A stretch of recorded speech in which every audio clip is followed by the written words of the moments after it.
Them pants na do person force ya na konwa JB Dankwa we hu do person de netena so me pa chawo eye noma mienu noma mienu a ese Ghana men nyina ate ase okay noma mienu okay and two things na mesraw a good say wabo na do Dankwa edi eye president ene JB Dankwa na ye kasa me yemfa ochiman enka ho e kire say in 1954 Ghana ni bia ni me say ochiman tutia JB Dankwa omoto abatia etia no na okopedan okope so okọ parliament no first parliament no ode no ho fofore mu achemfo na nkasa tutia no nti mesraw asem bia beka no ene se bia ye bon abaso na ye bon achi a eye de for repenning royal house achemfo nye boni bia achem so egu ahoro miensa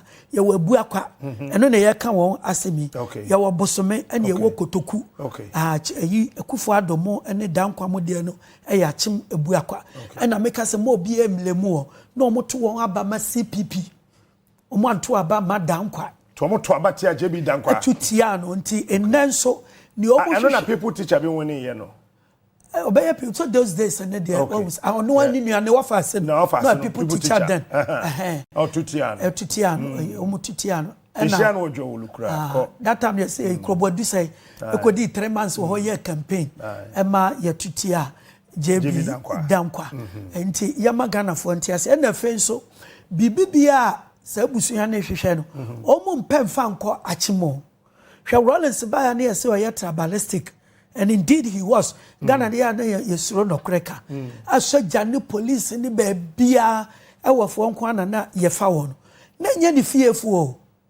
At least na ye e welland we votarian wo benya adwuma ye as against Anakan. No bia ni the records are there. But when mu dia no e worse than near Rollins e we dia e ye safie ho no enko a enti akonwa ya wabedi 8 years. Womu ehu chire won Ghana ha mpa chaw achemfo kam ne ka omo ato obo say restricted to ni fiefo eno ne ade ese Ghana man etiase na two things na mekan no say me shase ene say pacho metimi to aso two things two things no eno say two things a achemfo mpacho meka achema obi otie me bia say me hu say who say I'm using it in a certain context. I'm talking about the for repenning royal house into your chin in a wood. I'm not talking about generally a chim for bet a DS me bono. Okay. Now, omuchi noma mienu ewo Ghana eye Asante ene Kwame Nkrumah. Can you Omuchi Asante kra ene omuchi Kwame Nkrumah. What was I saying? Omo how nyina no eya Asante ebe wiase.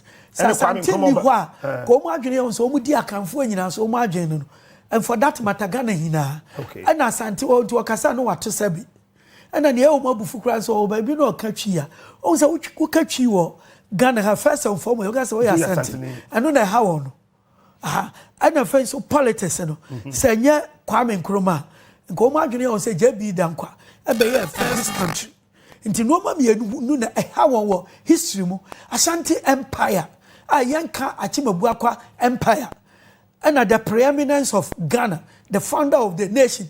Ne yanka JB Dankwa say we founder of the nation. Ashi wo ye pa. These are the two things. Two things. These are the two things. Inti asa Ghana 40 years yete sadie we yase a ye bete a Japade deal no ase. The best so ate Founders Day no ase. After that no bloggers no muntwitwa mfa nko baby na debate na end because bibia wote ase area it is a football 90 minutes no so we so be a free park ho na okọ baby o free buy. Yanto aso. It is our two things no. Then a sad two things. Why when you Canada say Ashanti Empire and then Kwame Nkrumah becoming the founder of this country. That's a Kenya Kwame Nkrumah. JB Dankwa be the leader of this country. Sure. And a Senya Asante can one dream say one or more can for media can so. Bibi so hope you more my ya. Nanka mo de pesa to me no. our yo ya and so monsanka ni na free beginning no me kira se baba be si so pepe nti say Ashanti na your history and Nkrumah de na politics nti say starting from the historical background ni nyina ne say na akanfo nyina ye katwi no ayifo na di enso eye denchira trifu denchira ye denchira o capital ye dunkwa na traditional capital ye djukwa no na o real capital ne abankese so na Kumasi be kwa ye chi wanyina eye wasase in fact nka about 1/3 or half of in the Ashanti region there about half of Ashanti na ni na ye denchira asase no muti Asante memha ekono na me ye pam won ekoye na bra Asantefo edi intimi jakari so enkonem no na o say to 2 years say wo mu ana som denchira no enne Asante na aba top nti so obi abesom Asante eya sen eye akwamu eye denchira eye adanse ene Akyim training nyina so obi abehye won ase wo mu aka ne te ase na Akyimfo so wo mu nte ase eye denchira na edi enso denchira no wa yenye efa ahudi eno na wo se tutu kwa akotwe won waso a omu ni nyansa ntokwa na nsi wo Akyim land they were very smart omu ba asen ho baby omu ba very far and Asantefo any ni won ho so say war na be started and they selected best 10 hunters and they will be the best 10 shooters no mu ko lay ambush time o twenso na pew the rest is history near day opokuware no a teenager near didn't see akunwa so you didn't see akunwa so no this time instead of Ashanti going there Akyim say was to cry yakunu na kola ketewa we eno na omu di mirika ba Asante say abechi second chief no so atwaniti ti kajetia ena omu kuye eno na omu kwahihye mpabo bi Asantefo hunu bi da na omu say mpabo amu de bobo life eno ne ahantan wo Asante defeat the ahantan wo samoya ahantan no fede mu twansu okura ne ya moto ayi Kumasi ne ye anti Asante frɛ wonum sɛ omu ya ahantan fo ne de ahantan wo no enya ahantan wo nya ahantan wo western region but no more refer to Akyim Buakwafo so we are the ones who read history book bia was said this war has got nothing to do with the Ahantan people of the coast. That's right. But rather the behavior of the Akyim Buakwafo people. Na Asantefo refer to Akyim Buakwafo no say wo ya Ahantan. Enti mo tumi atwansuo kura ba ye territory. Aba territory musa hihye mpabo kama mo de bobo life o Kumasi ha. They were rooted mercilessly. And from that time no be share Asantefo ase. To the bi omu twa omu kisi omu say no one has ever colonized us before me pacho. Obi bia okatwi wo Ghana no. Washa Asantefo asipen. Obibia because at one point or the other they were all serving Denchira and after the fall of Denchira Ashanti ruled everybody. All right. Eya bunu eya doma eya Akyim eya hwayo nti no there I mean there is no doubt about that. Now omo be sha Asante ase no anya wonda deep emre bi omo hwehwe won fa ahodie enti 1874 Sagrenti war no esori ye no. Instead of fighting for their masters, if I should put it that way, Ashanti, they rather fought on the part of the British. Oh, okay. So many abrofo ne kabo. Omo koboa abrofo. Ekutia Ghana. Ekutia Ghana, ekutia Asante. That is Ghana for. Okay. Okay. Ekutia be before. Ono ani krom for no broni ye ba ko kutia o. Enti Asante eto form. And emo munya wo mu freedom kra Asante antumi anyone subium. And indeed, you know that after 1874, Sagrenti won, Ashanti Empire no a follow. A follow year. Now, one more peminsi beer, woman Asante Bayepe. Okay. No more general one, no more who say, a dear barco pe, and a differentiating Ashanti and Akyim. Nanka Empire and Empire Negu. Necessary, dear, ye can't or che Maya, near Asante Maya. Obi abeka se Asante hene eti kokoso golden stool wo che hene de ono wati dua so the black stool nti e se ye yifri ho na ye ne won eye pe Asante hene te gold so sika kokko so Frimpong asi edu oti sika kokko so eye sika dwa kofi na ye bo ochehene so eye black stool akonya tuntum eye dua wo hene bia to so bi o Ghana no eye dua enti se sika kokko no afiri ho a ye ne won ayepe okay ye ne won ayepe enti kwan bia e be fa so sika kokko no be firi ho no se efiri ho enti emra asant abrofo eye wo wadwen se 1900 omu kopesika dwa kofi na kira kwan na wo mu akono wo hene a akire ye be frɛ no oforiata di first ana ne fie din eye Fredua Agyemang ma me mo ne full name no mu se minim ni America okay Kwadwo Fredua Agyemang okay no ye o chenyina mo akwanta wo faase wonyamforo konwa no. He enlisted in the Royal West Africa Frontier Force in order to join the expedition to Ashanti to go and take the golden stool.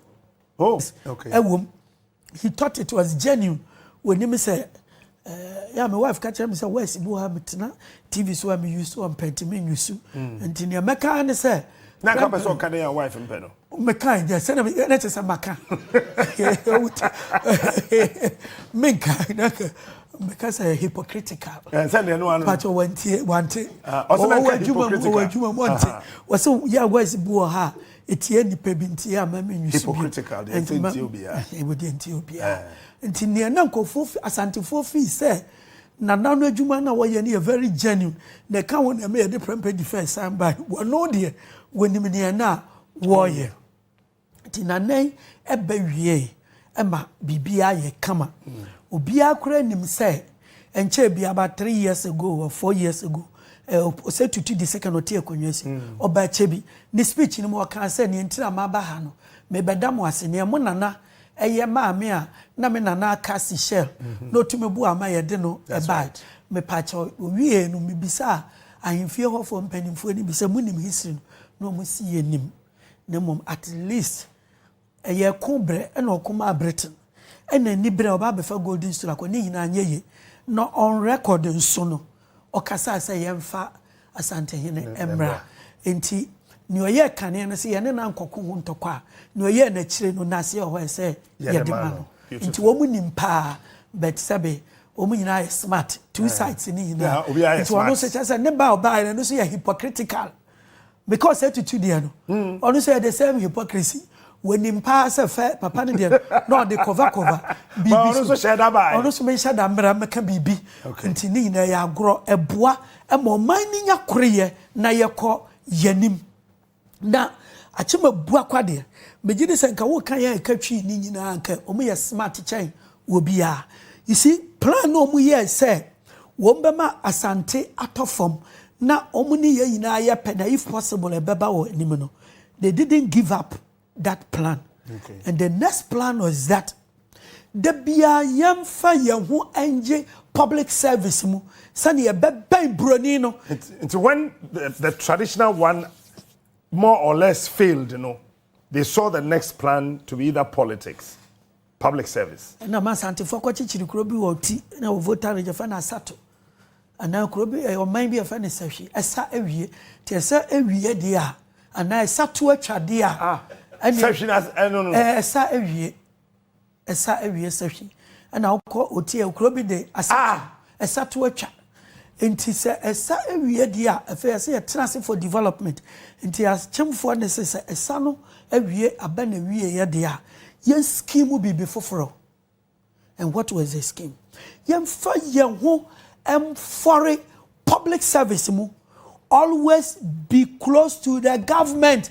Na no na baboa mo abedi asantefo anim because we mo no asante akonya na aye apolitical because they formed an empire no mo fi say mo show biase nti yen shiro president yen fa yen ho ko politics mu nti washa asante yin ntumi nka so yen MPP and NDC and CPP where ne ho say is above politics like Queen Elizabeth or any other say King Charles. San why the stool no has been placed above politics. And no chima say Debbie. Sure, yeah, dear above politics. I want a better NG. Santidini dear son that the young forsum pedi enti from Oforiata the first or less our foundation no ebesi ne se washa Achimobua Royal House, whether it is CPP, PP, PNP, UGGC, but piano muse politics in them. At the piano mope, a soro bentifi, Pesomo ben etifi. To many colonial government in here, what a boao, Momunya scholarship bebre meant for even the Achimobua as a state in a Royal House in the world. And your chimbi Nibiaka so Nimo Bois. And a ma a before ba woman say all scholarship everything until me pacha ye pakrache for fear when produce a cratch for Ghana ha they are next to none and you should give them scholarship baby through British government. After independence in politics, they be almost. And I'm so more confined. I'm not for and through that they be so more. No, it was a policy. It is a washer. Tell me I didn't know Kufuado a year MPP presidential candidate first. Near than a diwa Kasua rally. No. He said it. Or say, if you have maybe free money there, public service and any do jarry, they be a person your politics near Tria, Esro, but Obia upon sign play, or can a Kasua to the whole nation. No more any history, They thought to say, I'll grow be na odi. Our Casanos were born Nipa Muni and Hano, or Bonina and I know of a JB Dankwa, Edi, no sign a ball. The town for Kwame Nkrumah. Edi, te idea share won etim. That's right. Into one with Asante no more intimi won, but they will come back later to defeat Ashanti. I will tell you. Edi, one more day, one year no money abrofone be year one. To the extent that during the Second World War, for Riata defense year 1943, no, I catch abrofone say, you know, say Achimobua Kwankua na Ghana, Nyamiche yen Denchamuo. Ne brofudin say denchamu brofudin minim ne brofudin e say wanu na den do say minim eno ne diamond denchamu mum ya diamond eno ne diamond twi ne denchamu na sika kokko ye gold enti e hwanko na ne yetu diamond e denchamu wo mu royalties ne heavy one say diamond et say ya ne value ne gold value say ansa na to diamond et say anything ba ne gold yetu wo mu asase so royalties no ema oforiata kachira aborofo ne say war no a wo mu ku Second World War ese enya bibi de support wo no mutumi defeat Germany eno mu ka say won sika no jet ketwa ne say ne kase yeti say kro mu fanto na nya symbol say during the Second World War Achimobua Royal House bought the British a jet to fight the Germans. And the agreement was that, the covenant was that, so debi, a bus said, move free or main mu aqua, no more do a minor shayensa. So you know where the Japadia starts from? Hungry Japadia and Friba. Okay. The Japadia deal. Okay. And our brofono edgy. And to cut a long story short, they were prepared to do beyond pushy or chimai ako anymore. The first one was that even though United Gold Coast Convention, your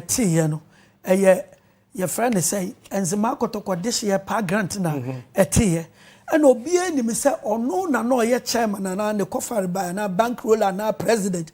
No, be also ni me say first vice, another Zimmerman arrest Blay. And the JB down Quadana Kotoso tre or NKumah or your second vice in charge of the Eastern Province. But Abrofone said that propelling to the top. I am man abodying the doyen of Ghana politics.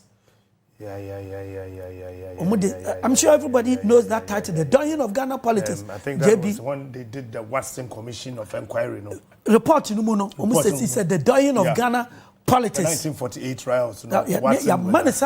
Wabra politics in Yina Kofari by 1947. A year per grant. Abrofone bufu na se we bie yani ma ye gin the concessions in Yina or my way say muma ni timber hundreds of thousands of logs ne Gutakrade Harbor ne Akyim Beach. Na ye gin the contract edima South African businessman called R.T. Briscoe. Papa we na ye nkaino. Ya de abodi ni ma JB down so no ending concern. Ya de man. Na ebufuo no America na ne say abra wo mo tena se yete United Gold Coast Convention no the whole idea no and say what we say at the time yete UGGC no nipa bebre adwene ma on so omo kasa bi omo say JB Dankwa was a lawyer. JB Dankwa was a lawyer. Indeed, JB Dankwa was a member of the Colonial Parliament Legislative Assembly, representing Akyim Ebuakwa. That time, a handpick, you know. And now, your friend is saying, Grant was also representing Second D. Okay. And now, your friend is saying, Obankra, Obeche Bilamte. And your election on winning your there be Samlen, and your universal adult suffrage. Moamwe Riaho. To say, Yabaya. Tis assemblyman then. Sana net ye universal adult suffrage. Inti mwamwe ya na no. Ti anto so aba. Nti there be unopposed. Say that time no. Hey, obi at that time no kuta PhD wo. Ghana say wo betumi na understand. Inti sa no mani bi na wo mu eye. Inti sa for na ye lead. That time na people teach and beating no kuta PhD. And no still kuta PhD. And then sana universal adult suffrage na party politics abem. The earlier ones na enye on party partisanship. Yanko. Enti no ne ekokosi ya ne sam from so a wo mu ye nyina no and say omuni abrofo ne ye one say we are already members of the colonial parliament. Otherwise we are businessmen. Now mom as Goggisberg Africanization policy, you should grow the Ghanaian, the Gold Coaster. Not the beer, the Omine, the Ashanensa. Sadia Yantia Manyokuobi. Anytime be a Bronino aircon, not the Omino Amay. In no what's here? There must be an administrator to do a full-time work in the office, letting people to know. Say Amanyokuobi until the moment a Bronini be free one. No, mine are beshe. Yes, sir. It's almost a self-government within the shortest possible time. Then you full-time work for them. But that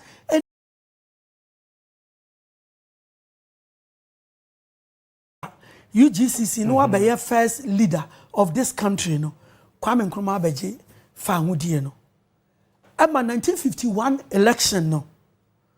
38 constituencies. UGGC had 3. Independent 1. CPP 34. Yes, 34. Until with the Bomana 38. And immediately the party collapsed. Which party? The United Gold Coast Convention. UGGC Eguye.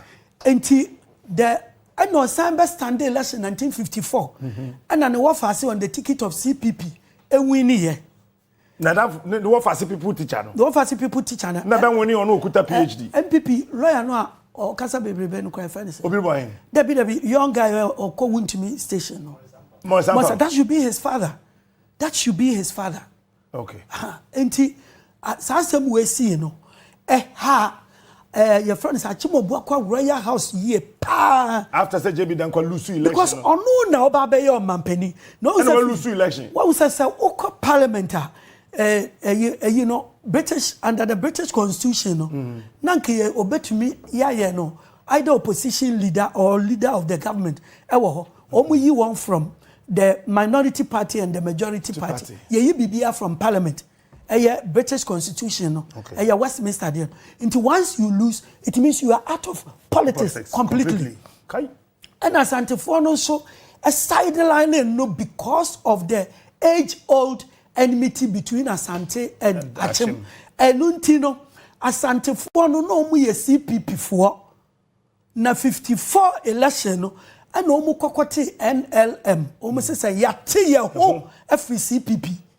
Na UGGC dey na Asante nka ho big sesi and ye mo Asante ni bi adi wo mu da ye mo eweni bi we northern na omu nka ho na nduru ho UGGC na nka omu pefa ho di ama the colony JB Dankwa soldier see the name Akyim em say what pen. That's right. Obi enu say Akyim Ghana and free JB Dankwa no mentimu bi because what can 1,000 times. That's right. The concept Akyim so Asante enka ho.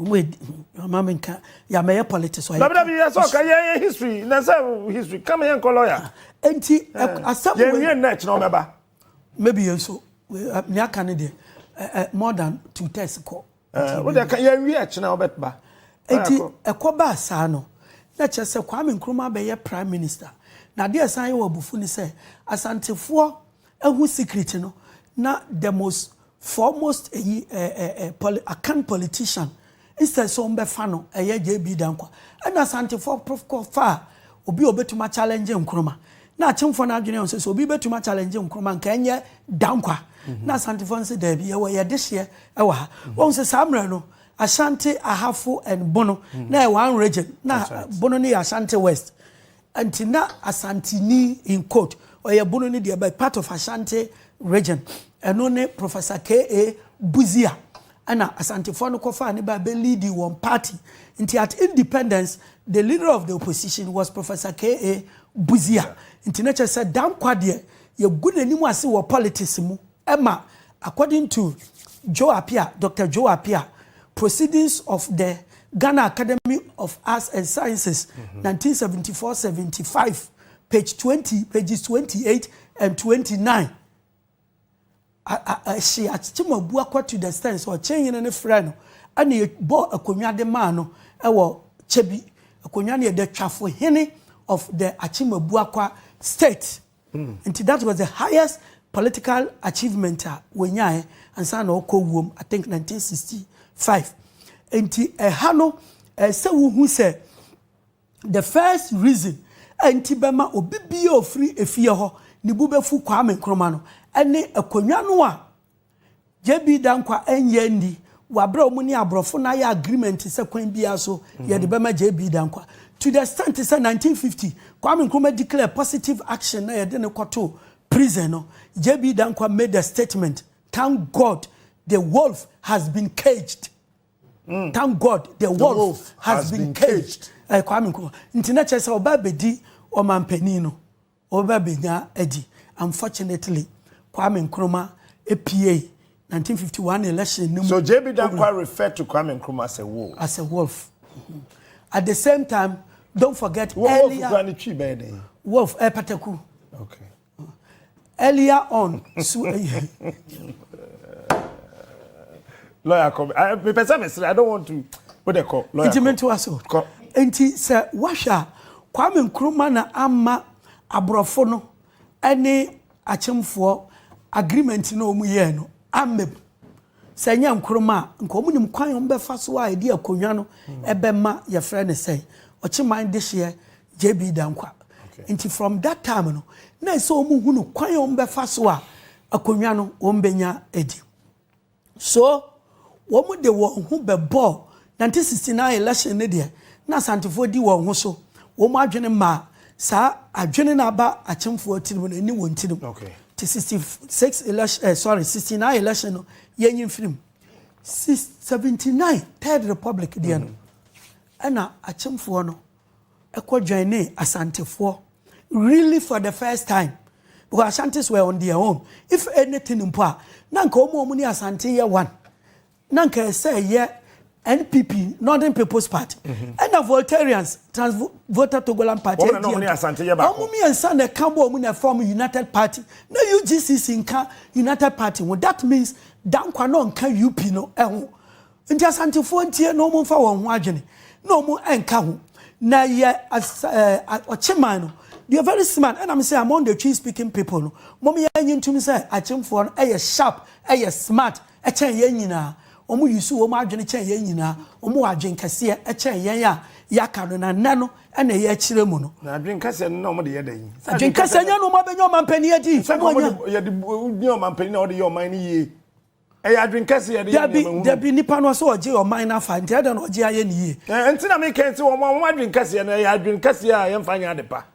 Well, how can you describe Kwame Nkrumah as a wolf? Lawyer ko enti eba ne sa no hwe nyansa omu huni on se sisia no ukwa chimabu akwa omu constituencies no should be about 6 omu constituency obu akwa North Central etiwa fanti akwa I'm about 6 or 7 and only Ashanti omu constituencies in Ashanti metropolitan Ashanti no 46 na fei Ahafo as Ashanti 6 no about New Job in North and South 2.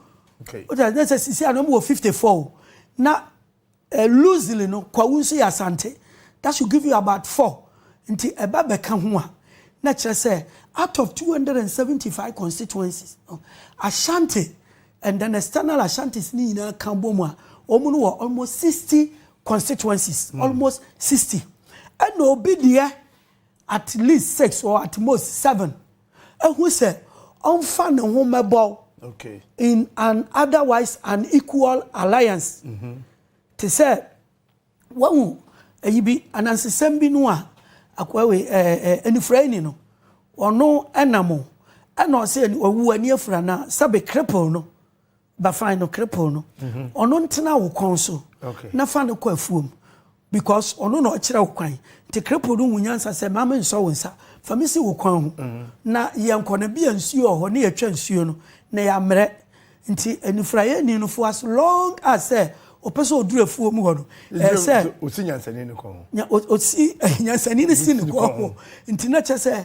ba fine de na adwen na dididi nti aha no aye ochiman no ne yini afa ne sen cripple no ana asanteman ene enifraye ni no umpo that is it. That is the unequal alliance. Achimfo afoso asantefo mo agye atum se ekuo bi ho your friend Dankwa Buzia club. Mpacho Dankwa Buzia club from what I have narrated so far. Because Dankwa belonged to the UGGC. Okay. And then the NLM Bafwa Akoto founded it. And when it came to UP United Party, it was Simon Diadonk Dombo SG Anto Bafwa Akoto and Omumi and Sano.